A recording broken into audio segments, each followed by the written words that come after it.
15.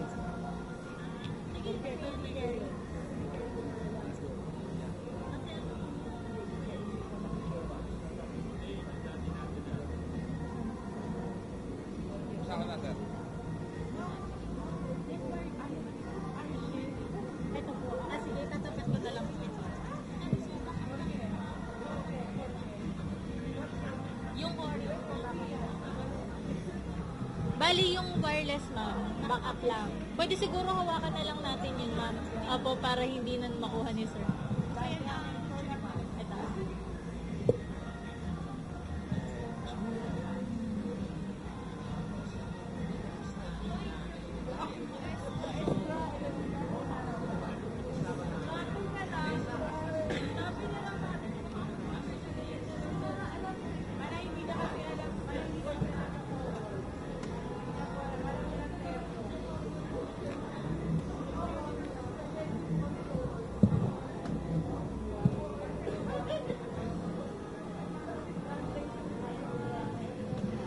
Last Sir Boji.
Yan lang, mamaya.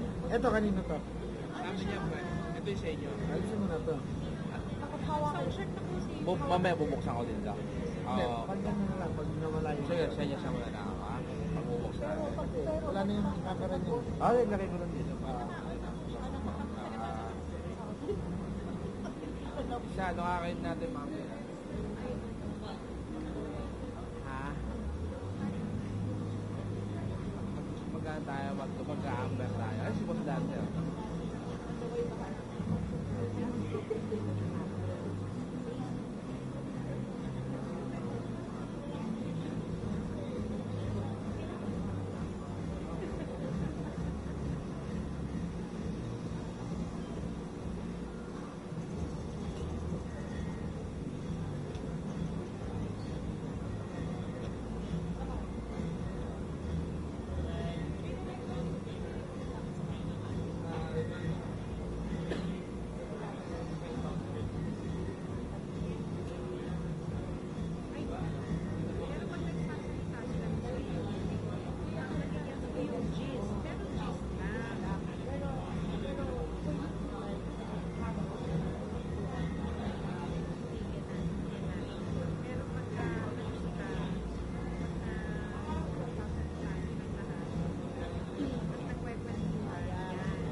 Ano raw bawasan ng ganito?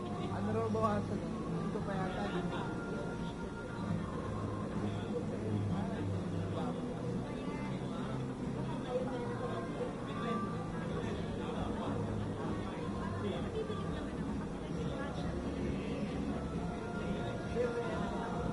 Ubus ang palo.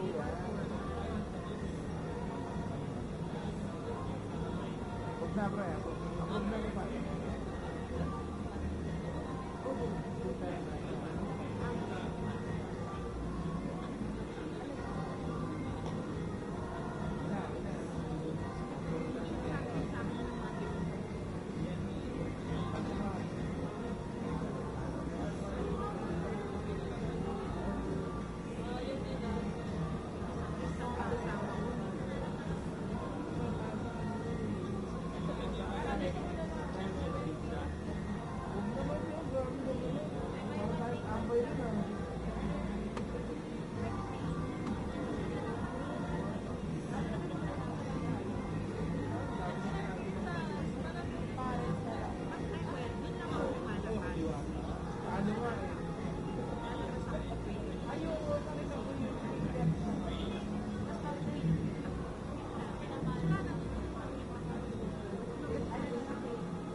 May laman pa. Ay, sandaan. Ay, sandaan.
Iba rin talaga ang Bonggo, isa talaga.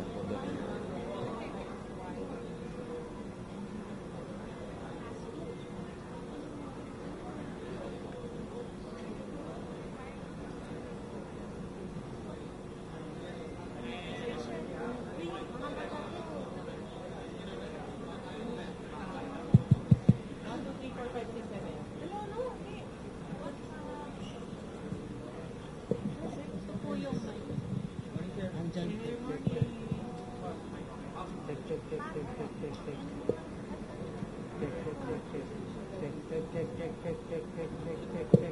My first one. Check.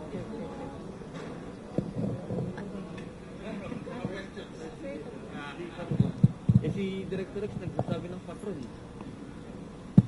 Sound check.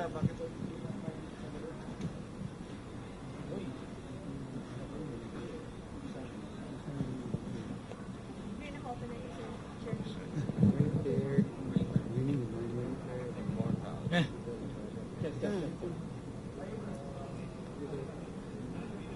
Yes, boss. Okay lang yung bilog nandito. okay na po.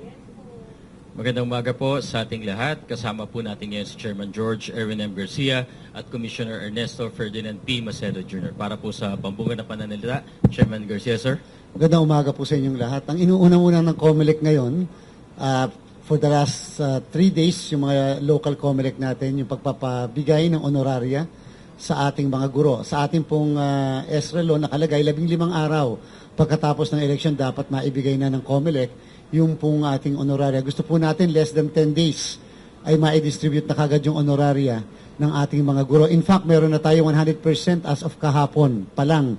Ang buong Region 3 ay naibigay na sa lahat ng mga guro na naglingkod dyan po sa buong Region 3 yung kanila pong honoraria. Yun naman pong Region 5 ay nasa 95% na yung kanilang distribution. So yun po, ginagawa natin, minamarapat natin na maipabigay kaagad yung pinaghirapan ng ating mga guro kahit paano. Malaking tulong din yan sa kanila yung pong nadagdagan naman ng tigda 2,000 piso. At again, para sa barangay and SK elections, hinihingi namin sa ating executive department na sana nga nawala kasi ng budget ng additional 2,000. Sana nga maibigay sa atin yung dagdag na 2,000 muli sa ating mga guro para sa ating mga electoral board members. Sa Bangsamoro, para sa October 13, which is for your information, nung isang araw pa lang ay naghahanda na rin kami dahil kinakailangan po sabay-sabay kasi yan pati yung barangay na paghahanda, kinakailangan mapag-usapan na namin yung printing ng mga balota at yung mga naging issue at issues nito nakarang eleksyon. Napakagandang paraan yon upang makapag-adjust kami. May mga learning lesson natin yan dyan sa Bangsamoro para hindi maulit kung meron man. At the same time, para makapag-adjust ang ating technical, operational, administrative aspect ng ating pong pagkukonduct ng halalan sa Bangsamoro. Bagamat in general talaga nung araw na eleksyon sa Bangsamoro, walang kahit na anong untoward incident na nangyari o malaking kaguluhan na nangyari. So nagpapasalamat tayo doon sa bagay na yan. So by tomorrow, inihintay na lang namin yung formal na recommendation ng Supervisory Committee, pero we were informed they will recommend to proclaim the 12 winning senatorial candidates base sa ranking kahapon, and we will have to have the proclamation by 3 o'clock tomorrow. Doon naman po sa party list, hinihintay natin hanggang ngayong tanghali yung pong mismong kanila namang pong position papers patungkol sa mga issues na ating nabanggit kagabi. Una, yung issue 63 ba talaga o 64? Kasi meron tumayong isang abogado ng isang party list. Ang contention nila dapat 64. Ang contention originally kasi ng COMELEC ay 63 lang talaga. Number 2, kinakailangan namin pag-usapan paano i-allocate yung lahat ng 63 seats o 64 seats as the case may be. Sino entitled sa 3 seats? Sino entitled sa 2 seats? Sino entitled sa 1 seat lang na mga party list? And therefore, ibabase natin yan sa existing decision ng Supreme Court sa kaso ng Banat versus the Commission on Election. We will always be consistent. We will always be following the decision of the Supreme Court. Yun po yung gusto natin ipahayag, lalo na po doon sa mga party list na naghihintay ng pronouncement ng Commission on Elections. But, number 1, before proclamation, we will come up with, of the senators, we will come up with a resolution concerning the proclamation, which will likewise be read during the proclamation proper tomorrow. Number 2, we will come up with a resolution concerning the allocation of seats for the party list, and that should also be contained in a resolution, and therefore that will likewise be read sa Lunes kung sakasakali na tayo magtuloy na ng proklamasyon sa Lunes po. Well, in the meantime, yung mga tauhan namin from the field, kanya-kanyang submit dito nung lahat ng mga certificate of canvass ng hard copies. Kinakailangan din kasi yan for purposes din ng comparison, audit, nung lahat po ng mga ginagawa natin, and for purposes din po ng safekeeping nung lahat ng documents. In the meantime, sasagot muna ako sa inyong mga ilang katanungan. Question, Patricia, IBC 13. Chair, kahapon po nag-flash na tayo ng National Certificate of Canvass. Bakit po ba hindi pa natin ito matatawag na official count? Official na po yon. Basta po na-canvass, that's an official. Kahapon po yung produkto ng CCS, ng consolidation system, na pinapakita sa mga lawyers na wala namang objection, kaya tayo proceed lang sa pagka-canvass, sasama sa canvass report, ay sapagkat ito po'y, basta dumaan sa CCS, yan po'y official na result na sinama sa canvass. Bakit nirefer pa natin doon sa releasing committee? Kasi kinakailangan yung lahat ng dumaan sa machine, sa CCS na tinatawag, i-counter-check din naman ng tao. Yung tinatawag na audit. Alaming mabuti kung tama ba yan, tama ba yung computation, baka may kulang na boto, baka naman hindi tama. Although syempre machine yon, pero syempre naman gusto rin natin na may human factor when it comes to the final computation kung tama. At lahat naman po ng na audit ay nakita ng audit team natin na tama, accurate at eksakto lahat. Yung suma total at bilang. And therefore, yung po yung tinatawag na report number 1, report number 2, at report number 3. Alam niyo po, nakakatuwa talaga. Dahil noong 2022, naka-report number 25 tayo. So, ibig sabihin, inabot ng 25 araw, Sir Gerald, yung mismong canvassing nung mga panahon na yon na nagmo-monitor ka nung canvassing noon. So, naka-25 days po yon. So, ngayon po, report number 3 lang ang inabot po natin. So, and that's why, kinakailangan po, yung mismong official na report na yun ma-include sa isang NBOC resolution. And we are committing that we will come up with a resolution by today para lang kahit paano ma-cement yung pagpoproclaim natin ng mga individual winning candidates for senator by tomorrow. For information, immediately this afternoon, we're going to distribute already the invitations sa ating po mga winning senatorial candidates. And I think base sa pinaka-latest natin, makaabuti ng mga 10 to 15 na bisita namin papayagan ang bawat isang winning senatorial candidate. Mas madami ito di hamak ng mga nakakaraan. Kasi ng mga nakaraan, mga 5 lang ang ating iniimbitahan. Gusto natin kasi mas madami because moment nila to. Pinaghirapan naman nila ito and dapat naman sa ganitong klaseng pagkakataon, maisama naman nila yung mga pamilya, yung kanilang mga leader o supporter na talagang naghirap para lang ma-reach nila yung ganitong klaseng, ganitong pagkapanalo. For your information din, each and every commissioner will be reading officially the certificate of proclamation of each and every candidate. So bawat isang commissioner and the chairman may naka-assign na mga winning senatorial candidates na yun ang kanilang babasahin na certificate of proclamation. Ganon din sa party list. Sa Monday, ganon din po ang proseso natin, ang procedure natin. Gusto natin mas madami rin ma-invite nila dito kasi para sa kanila ang araw na yan. Lahat na po, lahat po yan, pati party list, lahat po ng party list, lahat po ng, kung 63 talaga yan, lahat ng 63, kung 64, di lahat ng 64. Yung po sa senador, lahat po ng 12, wala pong partial proclamation, full proclamation po tayo. JC. Chair, so po, regarding po kay De Lima, since siya po yung first nominee dun sa ML party list, hindi po ba siya mapapabilang sa mabibigyan ng suspension of proclamation? Ano po bang epekto nun? Wala po tayong nakikitang kadahilanan upang ipahinto ang proklamasyon ng nabanggit niyong personalidad o nanalong personalidad o yung kanyang party list ay nanalo sapagkat hindi naman po final conviction yon ng Court of Appeals. Wala naman pong pending case din sa amin, yung mismo naturang party list para kami mag-issue ng order to suspend any proclamation. At ang alam po natin bilang isang abogado, ang desisyon ng Court of Appeals ay subject sa motion for reconsideration. Kung hindi man, pwede maitaas din sa sa Supreme Court. So parang hindi po tama na magsususpend tayo ng proclamation ng isang winning party list o yung nominee niya dahil lang po dun sa bagay na yon. Dahil lang sa isang decision na hindi naman final. So again, wala pong epekto yan sa magiging proklamasyon natin doon sa kanilang party list o doon sa personalidad kung siya man ay nominee ng party list. Okay. Gerald Nabal, Malaya. Sir?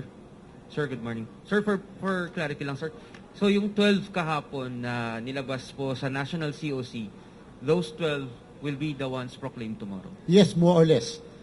Napag-usapan na rin namin kagabi, wala naman nagbagong figures, wala naman nagbago sa kahit na development mula kagabi hanggang ngayong araw na to. So kung sino yung nasa ranking na yon, ay sure na po na yun ang mapoproklama ng National Board of Canvassers. Kailangan lang namin ng last and final formality confirmation from our supervisory group.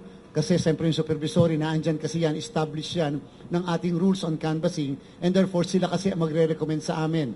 In fact, pati yung supervisory group will also recommend how to arrive at the computation and how to allocate yung seats para sa party list natin. Sila sa kanila manggagaling yung recommend. Mas maganda po yung ganon para kahit paano may iba ring tao nag-aral kung tama ba yung gagawin ng National Board of Canvassers o hindi. Sir, ilang details lang dun sa proclamation ng party list. Sir, yung full proclamation, you said 63 seats. Included po doon, may nanalo po ba na may 2 sets of nominees? Yung po kasing, alimbawa, meron dalawa naglalaban-laban doon sa mismong party list na yon, pwede namin hindi iproklama yon kung tutuusin. Pwede rin naman ang iproklama namin yung party list, wala nga lang makakaupo na nominee. Pwede ganun ang option po. Yan ang pag-uusapan namin mamaya. Kasi nga, kinakailangan isabit muna sa amin paano ang allocation. Di ba? Kung hindi naman po nanalo yung party list at meron silang intra-party dispute, wala naman po tayong pag-uusapan. Pero pag nanalo yung party list at may intra-party dispute, yun po ang medyo pag-uusapan natin kung dapat bang i-defer yung proclamation o kaya i-proclaim yung party list, pero wala munang nominee na makakapaglingkod doon. Ibig sabihin, kasi dalawa usually ang ini-issue namin certificate of proclamation. Isang certificate of proclamation para sa party list at isa para doon sa nominee. So kung hindi namin ilabas yung sa nominee, na-proclaim nga yung party list, pero walang makakaupo kaagad. And remember, walang makakaupo kaagad dahil nakabase yung pagpapaupo sa kung sino yung number 1, sino yung number 2, at sino number 3. Kung meron dalawang grupo na nagsasabing dalawa ang number 1 nila, dalawa ang number 2, so medyo mahihirapan ng COMELEC, we will have to resolve sino muna talaga ang tunay na may-ari ng party list. Sir, last on my end. Sir, yung contention lang nung isang party list, ano po yung pinanggagalingan dun sa dapat 64 seats? Meron kasing point. Pagka kasi kinumpute yung mismong total number of, ang basihan po ng 20% sa Kongreso. 20% kasi ang party list. 20% ng ano? 20% nung tinatawag na kabuuan ng mga congressmen ng legislative districts.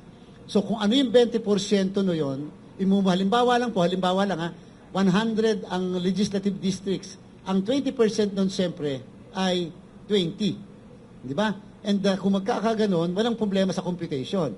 Paano kung hindi exact figures? Paano kung merong may point?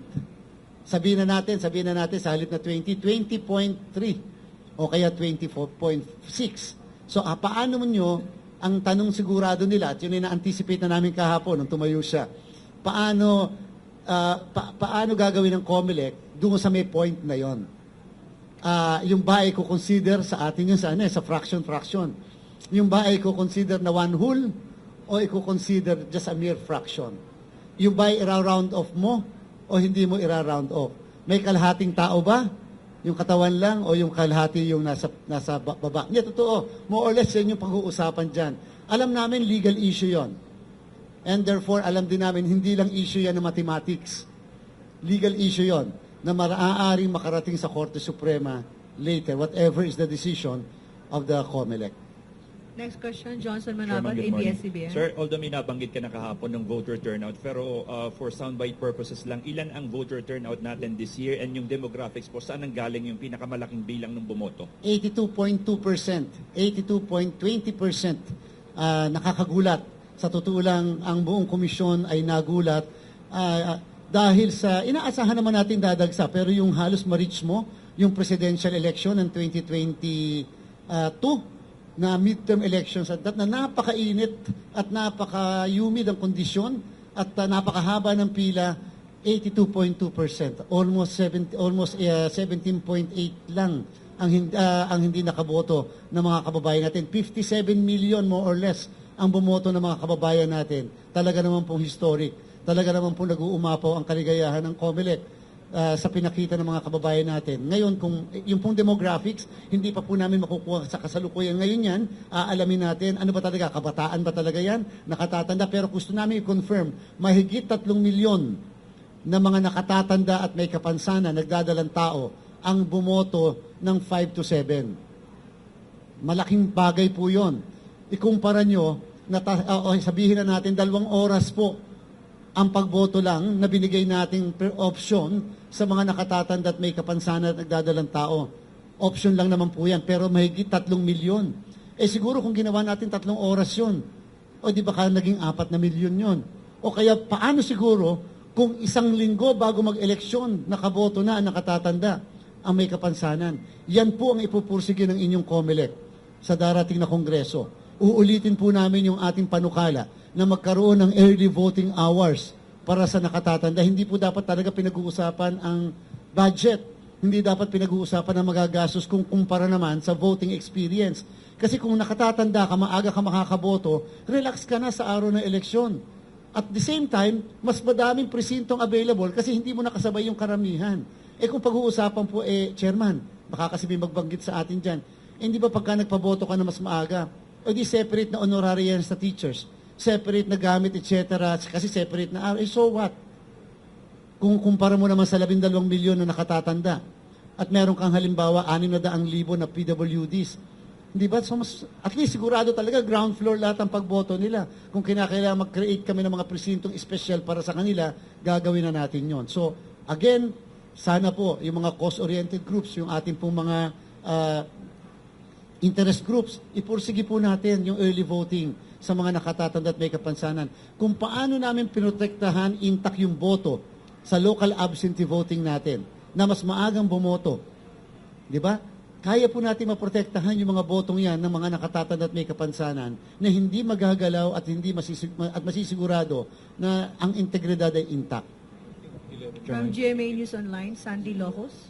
Chair, Sir, follow-up na lang. Kung nabanggit mo about 10 to 15 yung papayagan na kasama nung winning senators for the proclamation, how about dun sa party list nominees? Ilan ang pwede? Baka po mas bababa ng konti, pero di hamak na mas mataas sa lahat pa rin ng proklamasyon natin sa party list. Meaning, kung dati-rati 3, baka payagan natin ng mga 5 ang isasama ng isang winning candidate. Kasi nga gusto naman natin na maibigay nila yung karangalan doon sa kanilang leader, sa kanilang kasamahan na makasama po dito. Lalo na yung mga nominees nila na siyempre hindi naman pwedeng isa lang ang kasama dito. Kung kakayanin, yung mga nominees man lang ay makasama nila dito. Hindi nga lang talaga kakayanin ng lahat sapagkat meron tayong miyembro ng media.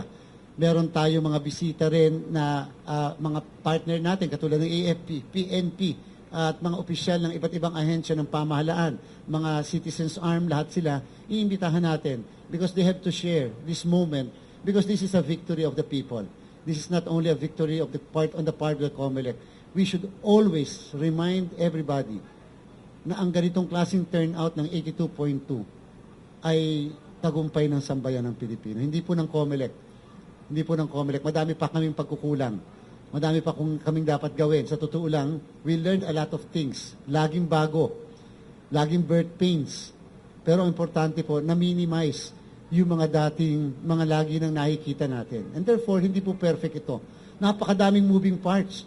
Halos na plano mo na ng sobra-sobra. Meron lumalabas na ganito o ganyan. Ang importante lang na ipapaliwanag namin sa inyo, kahit paano nako-convey nyo sa mga kababayan natin, it's up to them na ma-appreciate. At bilang panghuli sa bagay na yon, ito po'y political exercise.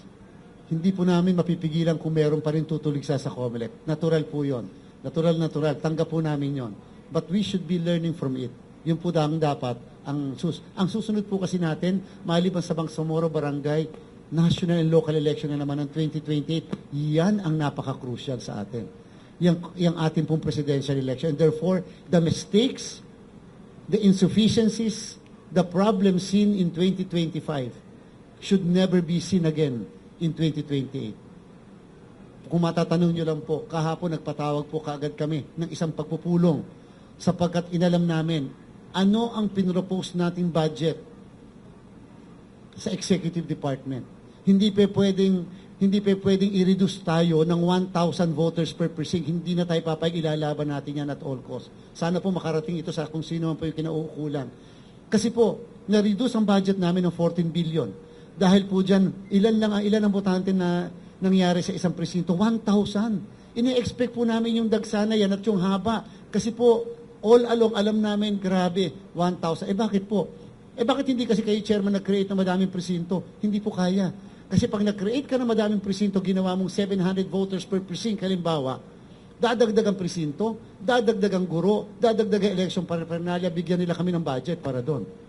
Kasi po, babayaran namin yung lahat ng guro, tsaka yung mga election paraphernalia, at dadagdag ang makina. Ni-reduce kami ng 1,000 voters per precinct. Ayun po ang nangyari, ang naging effect.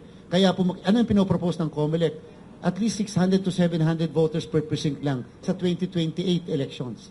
And therefore, we will be needing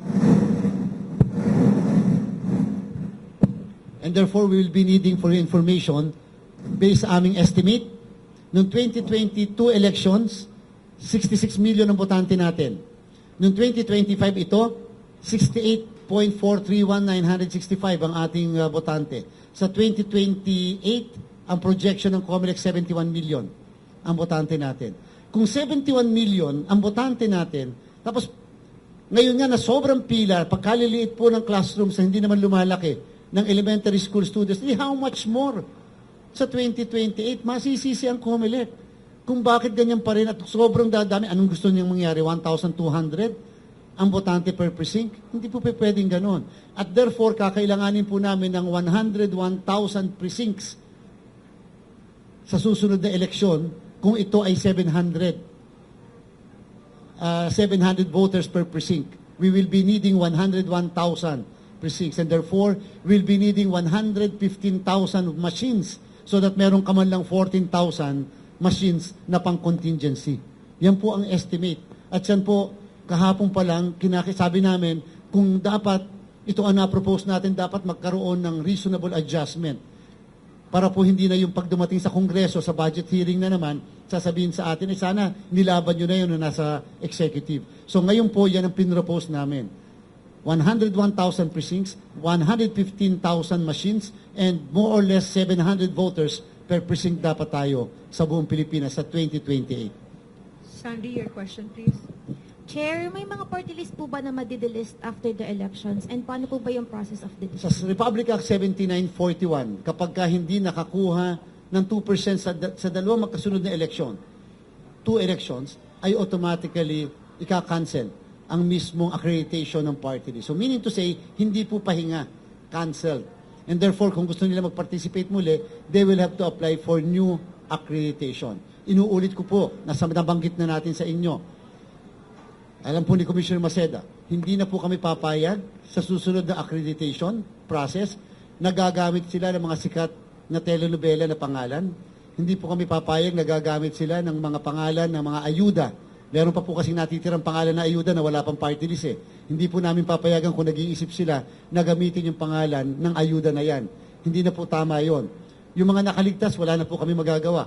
Sapagkat bago pa naman dumating ang present leadership, may mga na-accredit na ganon. Pero po sa mga susunod, we will no longer allow. We will require them, if they wanted accreditation, to change the name of their party in accordance with their principle, in accordance with kung ano yung kanilang pinaglalaban talaga at ano talaga ang plataforma ng mismong party list organization na yan. Okay. JC Cosico. I'm sorry, you have... Chair, follow Tita up Mayen, lang. opo. Check ko lang po kung meron ng sa OAB, turn out ng voters po. OAB. Overseas po. As overseas po ay lumalabas ang atin is more or less 19% ang internet voting at more or less mga 25-26% yung pong doon sa ating ACM voting. Kasi meron tayo na konti na ACM, lumalabas mas mataas yung ACM voting kasi nga konti lang naman sila. Pero yung sa ano natin sa almost 19%, mababa. Kumpara sa ine-expect natin, hindi pa rin namin maintindihan. Noong 2019, ay 18% ang voters turnout abroad. Siguro nga yung ibang mga kababayan natin nag-a-apply ng citizenship ng ibang bansa. Halimbawa, hindi po namin maisip kung bakit sapagkat wala nang pupuntahan sa embahade. Wala na pong konsulada na travel nila. Internet na lang naman po, etc. At hindi po kasi kami naniniwala na ang rason ay dahil walang resibo na nakikita sila. Kasi po kahit naman po nung tayo bumoboto na meron pong mail by mail, hindi naman po talaga wala rin po resibo pagka mail eh. Papadala yung envelope na naglalaman ng balota, parang yung bumoto kayo, yung lab. Papadala yung envelope, may nakalagay na address. Hindi pa nga alam ng mga kababayan natin kung nakarating talaga sa embahade. Hindi ba? Pero walang resibo yun. Bakit bumoboto sila? Di lalo pa dapat dito sa internet voting kasi may paraan naman to counter-check. For your information also, sa ating pong random manual audit, kahit hindi po prescribe, nagdagdag po ang committee, base sa pakiusap din natin. Nagdagdag ang committee ng dagdag na bansa kung saan magkakaroon ng dagdag na audit. At yan po ay sa Qatar, kung hindi tayo nagkakamali. So dinagdag nila ang buong bansang Qatar na i-audit po ng random manual audit. Kahit wala po yan sa mismong na-raffle, na electronically raffle at kahit po lampas na siya doon sa bilang prescribed by our law. JC Cosico, TV5. Hi, Chair. The other day you said na you cannot yet give yung final assessment kasi hindi pa tapos yung canvassing. Ngayon pong tapos na ano po yung final assessment sa buong election? Siguro naman po, pwede naman po namin bigyan ng kahit na 85% ang COMELEC. Mas mataas naman ang konti doon sa 80% ni NAMFREL. Baka naman po pwede ipagkaloob nyo na sa amin yung 5% man lang. Yung 15% po doon ay ibigay nyo na, okay na po sa amin yon. Ayun yung 15% yun na yung paghihirapan namin sa mga susunod pang eleksyon. At least 85% po masasabi naman natin kahit paano na naging maayos yung paghahanda natin magmula sa registration of voters, magmula sa ating pong paghahanda preparatory sa election at ito pong pagkatapos naman itong election. So meaning to say yung 15% ay talaga madami pa pong dapat pang siguraduhin. Lalong-lalo na po yung training ng ating mga electoral board members, lalong-lalo na po yung paglugar, venue kung saan tayo nag-hold ng election, lalong-lalo na po yung technology, kinakailangan nag-i-improve lagi. Kasi nga, dapat na-i-enhance ang voting process because of technology. Hindi pwede mag-stick sa old technology, nagbabago, ano mga makabagong ganyan, ano makabagong ganito. And then, ang pang-apat pa, yung laws. Failure ang COMELEC to push for legislation. Kahit pinush namin, hindi po nila naipasa. So sa amin na lang po yung failure na yan. Okay na po yun. Baka kasi sabihin pa, ba't bine-blame namin? So amin na lang po yan. But the problem is, kita nyo naman, hanggang ngayon, Omnibus Election Code, in-insist namin sa ating po mga observers, hindi kayo makakapasok, pasensya na. Pumasok kayo sa eskwelahan, okay lang po. No problem. Kahit saan sa school na yan, kung gusto nyong sumilip sa bintana, silipin nyo na ng lahat gusto nyong silipin. Pero ang problema po, sa batas namin kasi, ay hindi pwedeng pumasok ang kahit sino. Ang sabi sa akin, but that's a 1985 law. Tama po. Ang problema po, ang COMELEC, regardless of the year na naipasa yung law, so long as the law is an active one, then kahit paano, yung batas na yan ay ipapatupad ng Commission on Election. So this is a call for legislation. We need new laws concerning the election. Nagsimula yung predicament namin. Nag-file ng candidacy, hindi pa kandidato. Di ba? Buti hindi nasisi ng Pilipino ang COMELEC kasi naipaliwanag natin wala po kaming kasalanan dyan. Pero something is wrong with that. And therefore, kita nyo doon pa lang napakalaking bagay yan. Na-take advantage yon. Yung bagay na yon ng mga may pera na mga may pera na mga kandidato. At yung mga wala, nakatingin lang. Bakit? Wala naman silang panggastos sa panahon na hindi pa sila kandidato. Yun lang ang gusto nating sabihin. Chair, sorry. By the time we air later, safe to say na kasado na yung proclamation tomorrow, no? Okay, kasama naman yung siguro naman, kasi nga historic lahat. Okay. Historic talaga lahat yung nangyari nitong 2025. Pinactor in na rin natin yon. Mas maganda na yung conservative. ayaw pong sabihin, napakayabang naman itong commission na to. Okay na po yung ganung percentage para po may improvement. Para lang kahit paano yung komentaryo ng iba, yung mga sinasabi ng iba, ilagay na lang natin sila doon sa 15%. Pero I mean, sir, yung by the time we air this afternoon, can we say sa reports namin na talagang push na, tuloy na yung proclamation Ay, tomorrow? sure na po. Actually, mamaya itong lugar na atin pong matatanggal po lahat ito. Kasi po paluluwagin to. So, tuloy na po ang proclamation by tomorrow. Okay. Ano ko lang po 32% yung ACM voting abroad.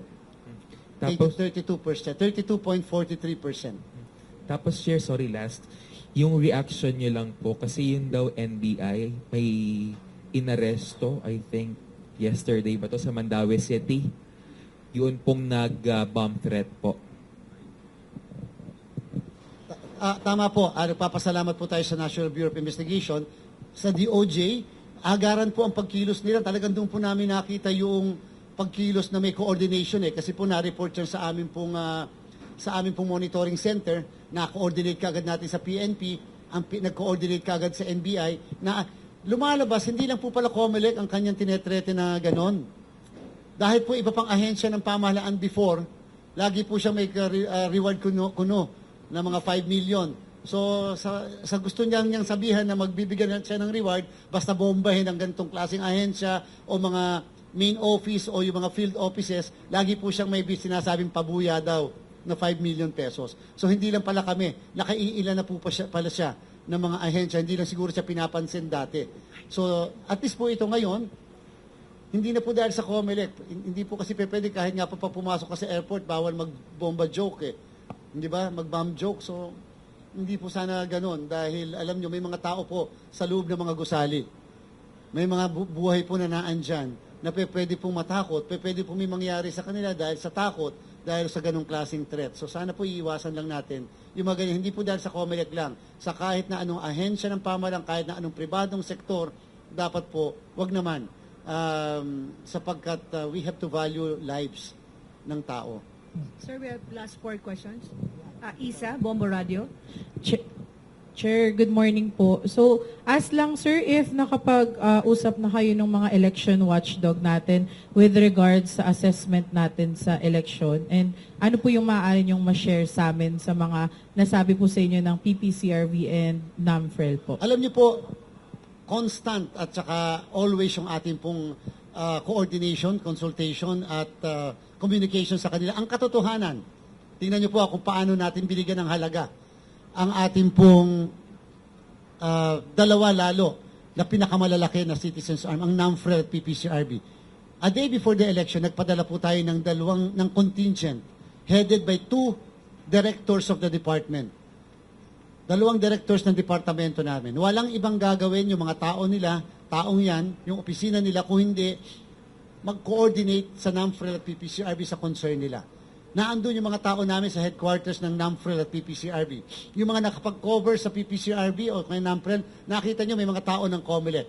Because you would like to know ano ang concerns ng PPCRB, convey kaagad na may sagot.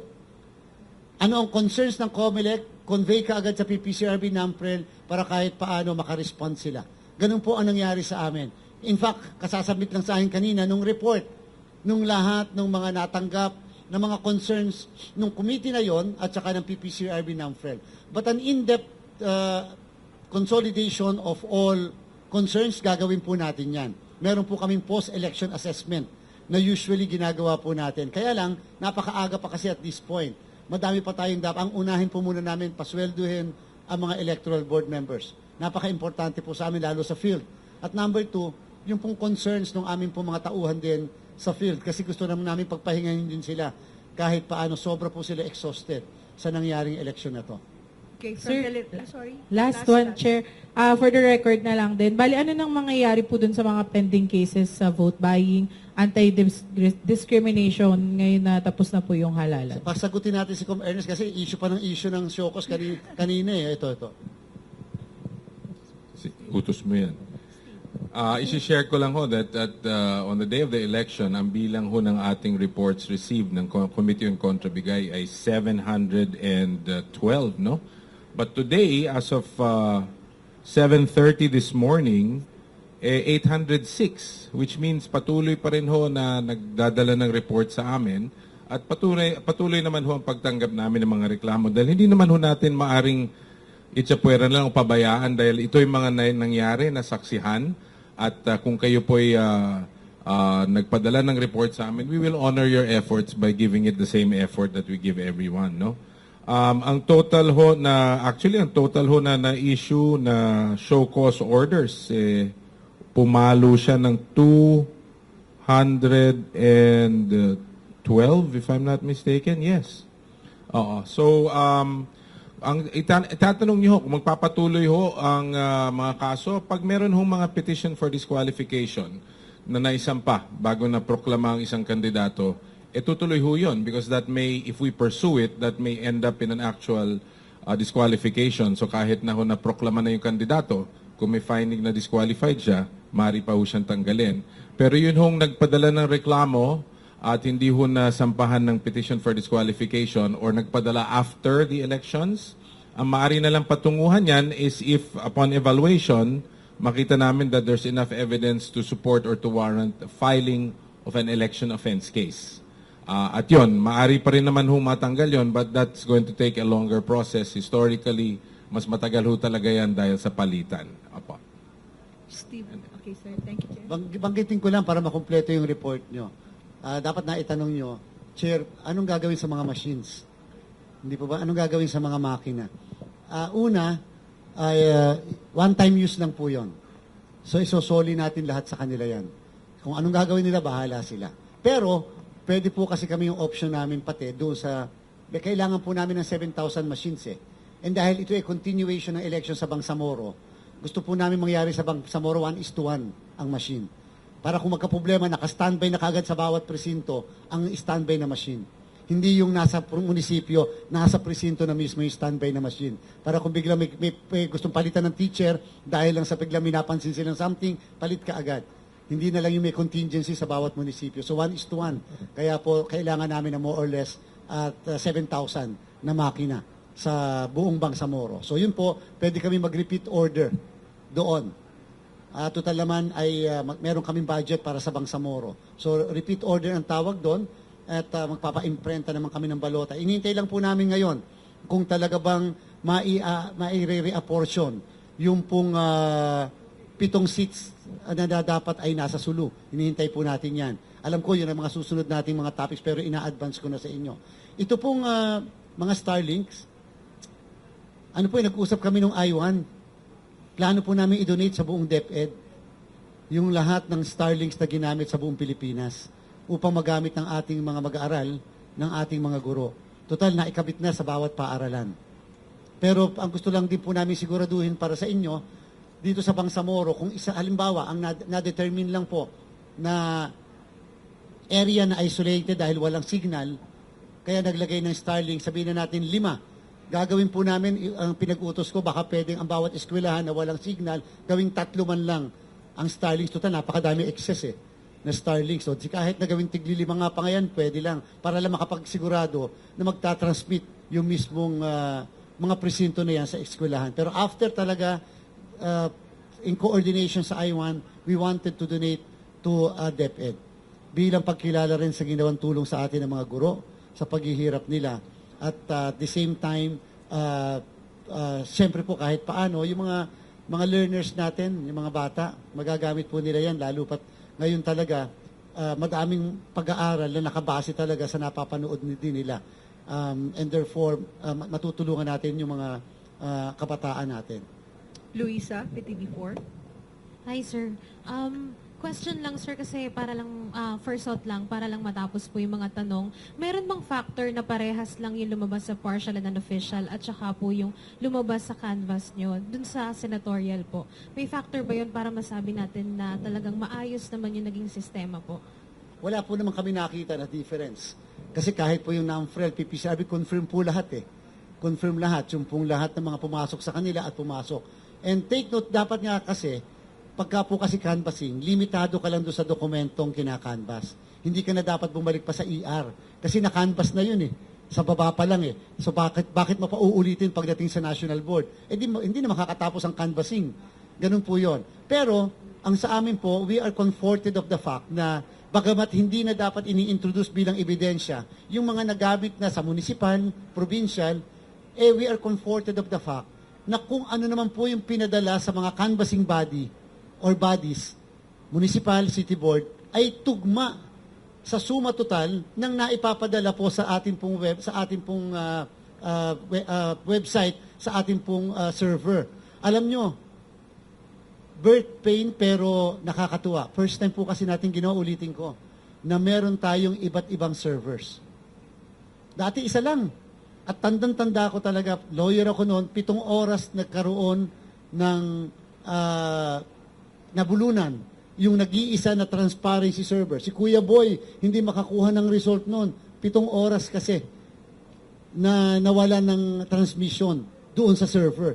Dito po, sabihin na natin na may isang server na hindi ka agad nakakuha pero pumapasok naman sa server niya, hindi lang pumapasok sa laptop niya. Nasa server kita naman nila lahat. Pero in reality, lahat ng boto sa lahat ng servers ay pare-parehas. At confirm sa lahat ng nakapaskil na election returns sa labas ng presinto. Yun ang pinaka-best test. Tumutugma ba sa nakapaskil sa labas? Tumutugma ba sa na-transmit? At tumutugma ba sa ballot images na pinakita sa mga watcher? Yan naman po yung it's a confirmation of everything. Dito kasi sa Pilipinas, to see is to believe. Hanggat hindi nako-confirm kung isa lang, hindi kontento. Ito madaming mako-confirm, at least kahit paano baka sakaling mako-contento. And we should maintain that. Sa mga susunod na komisyon, hindi man po kami ang naandyan, sana mas ma-maintain yon yung issue ng transparency na yan. We must always tell our people the truth, the realities. Kahit na medyo it will be against the institution, so be it. Because that's the only way by which you convince the people to participate. We empowered the people in 2025. They went to the precincts. They went to the polling places. 82.2. It only means to say, just a matter of encouraging them. Ibig sabihin, mukhang naniwala ang sambayanan na mabibilang ang boto nila at makapaghahalal sila ng tama kasi pumunta sila ng ganung kadami sa bawat presinto. Okay, Steve Ras, Teleradio. Chair, yung 19 candidates po na sinuspend yung proclamation, nadagdagan po ba? And may info 20 ba? na, may binadagdag 20 na isa. Isang congressman, candidate, incumbent, party list siya, dahil sa issue ng citizenship. So nag-issue rin ng suspension of proclamation. So hanggang ngayon hindi pa rin siya napoproclaim. And then At may maaaring hindi ma-proclaim kapag yung party list niya ay lumabas. may info po ba yung COMELEC kung may na-issue na ng TRO? Sa kasalukuyan, wala pa kami natatanggap na any restraining order patungkol sa mga na-issue namin na ganyan o mga disqualification case na nailabas po ng COMELEC. Hindi rin po namin alam, ako hindi ko po talaga alam ngayon, kung yung na-issuehan namin ng 20 suspension orders of proclamation ay nanalo or natalo. Okay, Dante? Dante Amento? Si Dante muna tapos siya. Wait lang, darling. Yeah, Dante, go ahead. save the best for last. Okay, Miss Maki Pulido, GMA 7.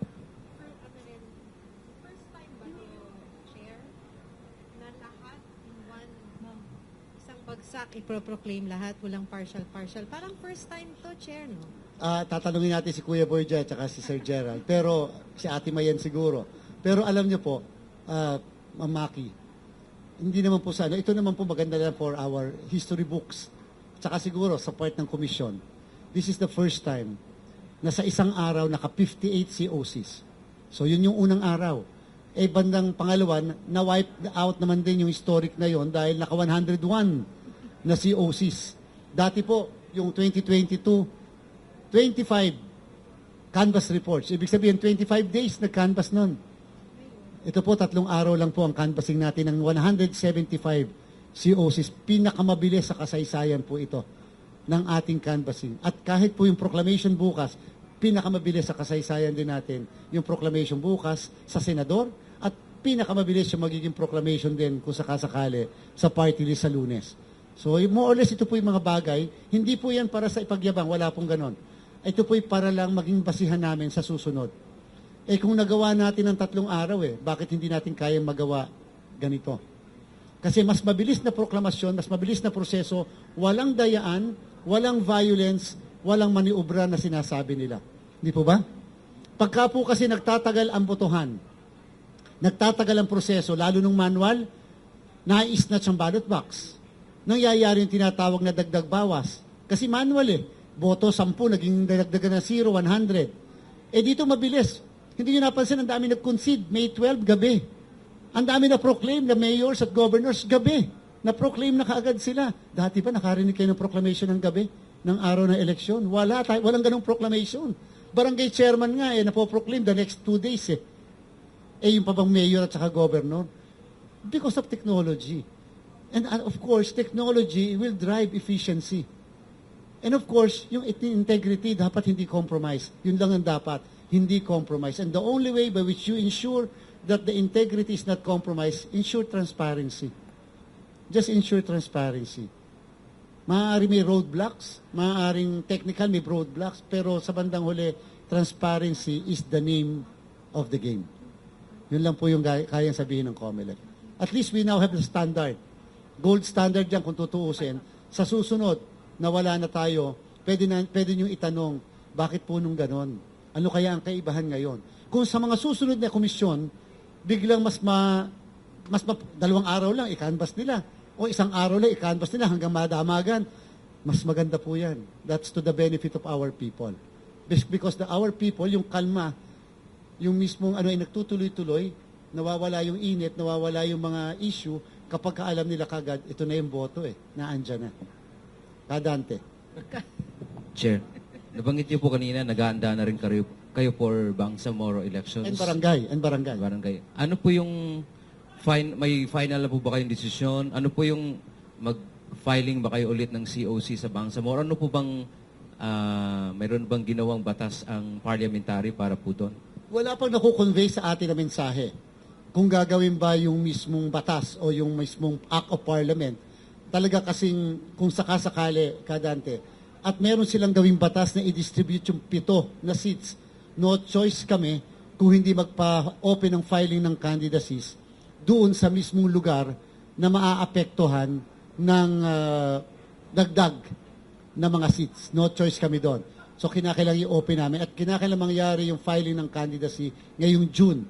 Kasi kinakailangan mag-imprenta kami ng balota ng July to August.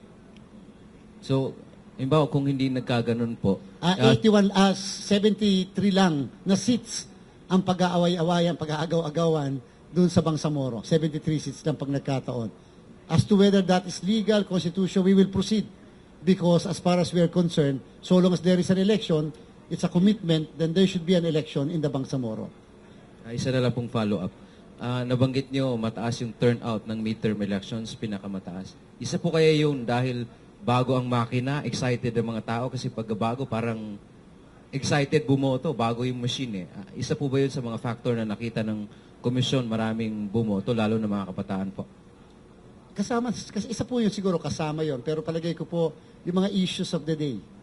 Palagay ko po yung challenge sa mga kabataan lagi na gusto niyo na magandang kinabukasan, di bumoto kayo. Di ba yung challenge natin na sa mga nakatatanda, sabi niyo, nag-fail na kayo ng mga nakakaraan, di ayusin natin ngayon. Ito na yung tamang pagkakataon. Siguro na-challenge yung mga kababayan natin. Kaya sila pumunta sa presinto.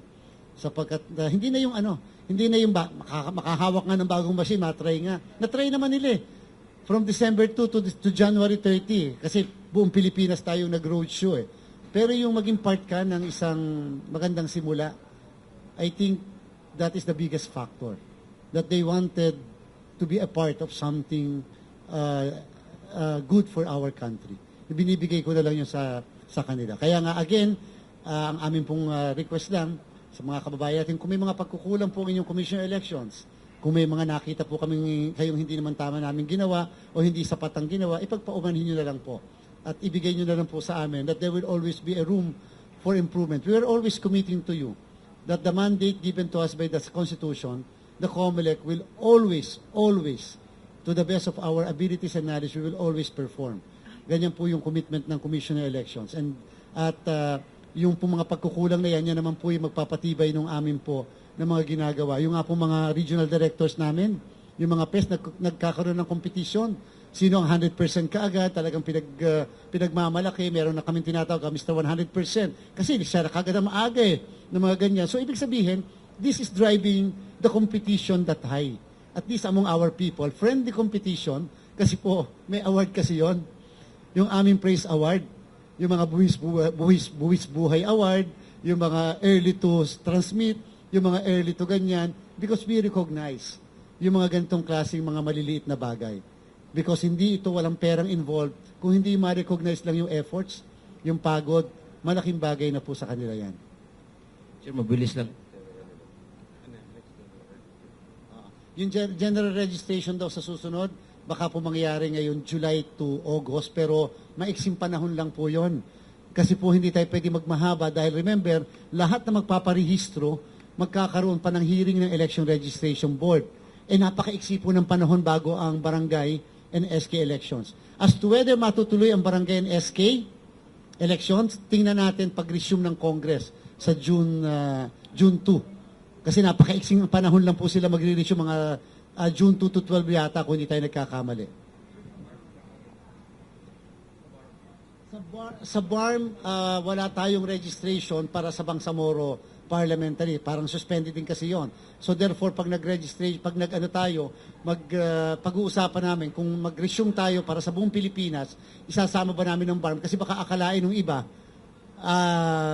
magpaparehistro, makakaboto ako. Hindi po Dapat kung sino ang botante at the time of the national and local elections. Yan po ang cut-off. Kasi nga po, the Bangsamoro parliamentary election is just a continuation of the 2025 national and local elections.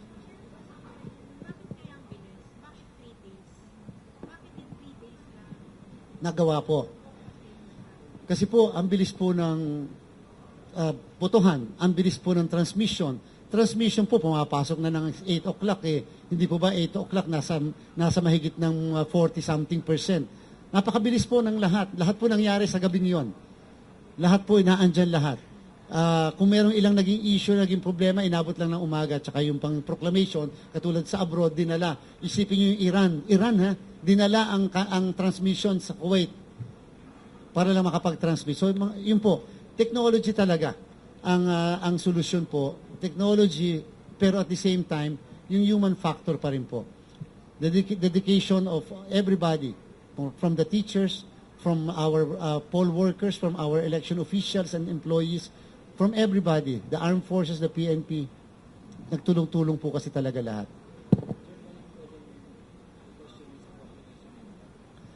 Wala naman po kami magagawa kung mayroong biglang tatayo dyan, may magke-question sa proclamation. That's part of the process. Kaya nga po tinatanong natin kahapon. Di ba po, yun ang dahilan kung bakit iniisa-isa nilalatag dyan, because anybody can manifest, anybody can question, basta masusundin yung proseso. Wala naman po basta tumatayo, wala po nagke-question, wala po nag-a-ask. Siguro isa rin yan sa kagandahan ang mamaki ng automated election. Nung manual election, tayo ako ng tayo nun Lahat ng ERs, kine-question ko nun. Talo na kasi kami nun kaya kine-question yung ER. Di ba? Pero part yun ng process. Part ng process, especially kung meron ka nakitang anong i-questionin mo dito ngayon? Electronically transmitted, confirmed by all alam niyo po, yung lahat ng watchers and lawyers dyan, bago sila umattend sa canvassing, alam nila yung boto Confirm na rin nila Formality na lang yung pag-attend nila lahat dyan.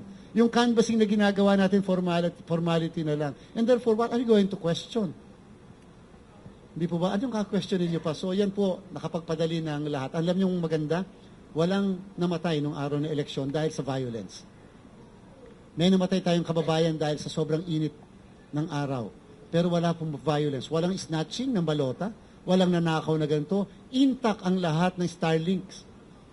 Akala ko may mananakaw na Starlink. Kasi nga, isang linggo, 2 linggo pa lang kinabit na. Yun ang kauna-una ang binig ko, wag sanang mananakaw yung mga Starlinks. Wala po kahit isang Starlink ang nanakaw. Okay. Any follow-up? Jared muna po. Sir, isa lang, sir. Sir, you mentioned 85 ang grade ng COMELEC sa sarili niya, sir. Sir, how about sa performance ng makina, sir? We're satisfied with the product of Piro. Opo naman. Kaya lang, madami pa dapat improvement din. Especially, what should always be considered are certain factors na na-consider naman pero hindi ganun kataas ang pag-consider. Like for example, humidity. Like for example, yung temperature nung araw ng eleksyon. Yung dami ng tao na boboto sa isang presinto. Although na-consider lahat yan, pero hindi yung maghapunan na na-consider. Na-test lahat yan, pero maghapon ba tines? Hanggang gabi ba tines? Walang ganon. So yun po sabi natin na may mga dapat pang tingnan silang mabuti. Actually, hindi na itong miru. Kasi hindi naman sila siguradong sila ang magsusupply sa COMELEC by next election. We will have a new procurement process. And therefore, we will have a new terms of reference, and surely the new TOR will greatly improve based on our experiences. Yung internet voting, yung unang pagkakataon, may issue. Ano bang solusyon natin para masigurado ng botante na nagbilang ang boto niya? Bibigyan ba natin ng resibo? Pagdidibatihan natin yan. Ibig sabihin, payagan ba natin may resibo yung botante bumoto? Paano yung ballot secrecy? Number one feature yan sa lahat ng demokrasya ng bansa. Walang nakakaalam kung anong boto mo. So, ibig sabihin, papayagan natin mag-picture nung kung ano yung botong na i-transmit o yung botong na i-cast. Papayagan natin may na-retain sa kanya. O di kaya mapakita sa kahit na kanino. Nagagalit nga tayo, yung resibo lang, pinicturean Ayaw natin, yung pabambalota. So yun po isa sa pagdidibatihan. Yun lang naman po ang naging issue major Nung unang issue, yung nahihirapan daw mag-enroll. Nung maging sanay na, from 7 minutes, naging 5 minutes lang ang enrollment. So, sabi nga mga birth pains, but a lot of improvements will have to be done. Mga una lahat yan Unang klase ng makinang ganyan, unang klase ng sistemang pagpapaboto using the internet, first time lahat. And therefore, you don't expect 100% perfection sa first time na ganyan. Johnson? Yes po, napakaganda yon. Yung nahiwalay ang transmission sa makina. Isa yan sa dapat na makitang bagay na dapat mapuri man lang, na sineperate yung mismong transmission because may counter-checking. Nakafocus ngayon yung ibang kumpanya sa transmission at yung isang kumpanya sa makina. Hindi yung isang kumpanya nakafocus na sa makina, nakafocus pa siya sa transmission niya. Hindi po ba? Kung bumagal halimbawa ang transmission, teka muna, kinounter-check niya kasi yung mismong machine. Kung hindi man ganun nagbilis ang pagtatransmit, kinounter-check mismo ng machine yung mismong transmission system naman. Yun po yung maganda doon. We counter-check one another. Kahapon, saan ka nakakita? Yung CCS, kinounter-check ng tao. Yung result ng CCS na na-print na COC, inaudit pa ng tao. Wala bang tiwala ang tao sa machine? At least, may tiwala, pero mas maganda ng sure. Iba pa rin ang nakikita. Yun po yung ibig natin sabihin. Even the machines may not be as perfect as we expect them to be. Pero ang maganda, yung tao can make the machines perfect because the machine that can be checked by human beings. Last follow-up, Chairman, Johnson. Sir, bigyan mo lang kami ng picture ng actual proclamation bukas. Sinong unang tatawagin at magkakasabay-sabay ba sila sa stage? Ang unang tatawagin po ay yung number 12. Isa-isa muna silang tinatawag, babasahin yung certificate of proclamation hanggang sa dumako tayo sa number 1. Of course, makikita niyo yung usual, itataas yan ng commissioner o ng chairman na in charge doon sa particular candidate na yun, itataas yung kanilang kamay. At of course, sa bandang huli, pagka silang lahat, isasama rin yung mga pamilya, bibigyan namin sila ng tigli 5 minuto para makapagsalita yung bawat isang winning senatorial candidate. And then of course, sasamahan din sila ng kanilang pamilya pag tumaas sila. And then sa bandang huli, lahat ng 12 will have to be there sa stage para naman sa kahit paano sa group picture nila lahat. Okay. 12, 11, 10 hanggang sa mag-1 po tayo.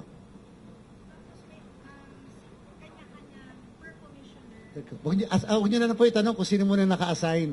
Basta medyo surprise naman pa tomorrow kung sino yung commissioner ang naka-assign sa particular senatorial winner na yon tomorrow. Kasama naman ako. Siyempre, makapagtaas man lang ako ng kamay ng isang...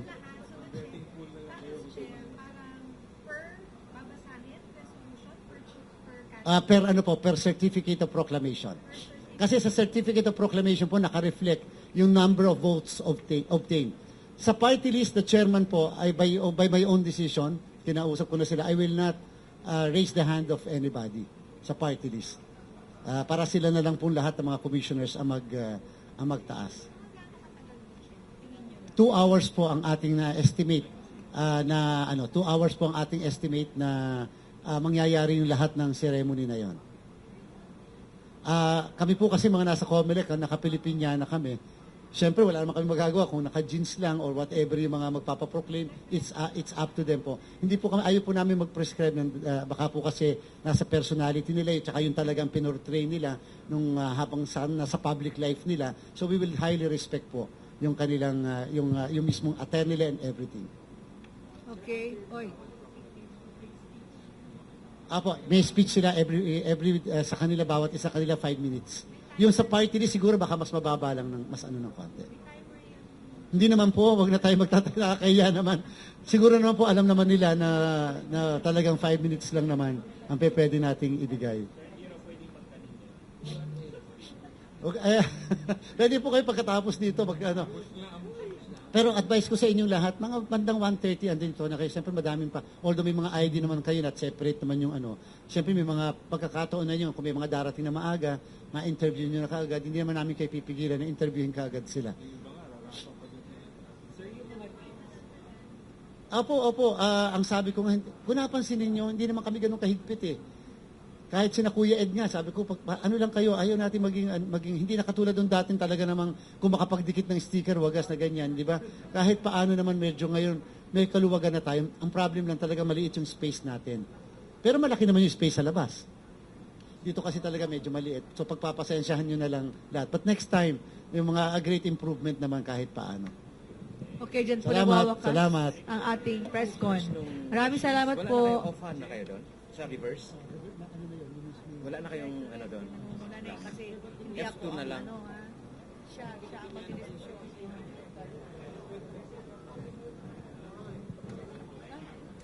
Ba't ako tinuturo? Excuse me.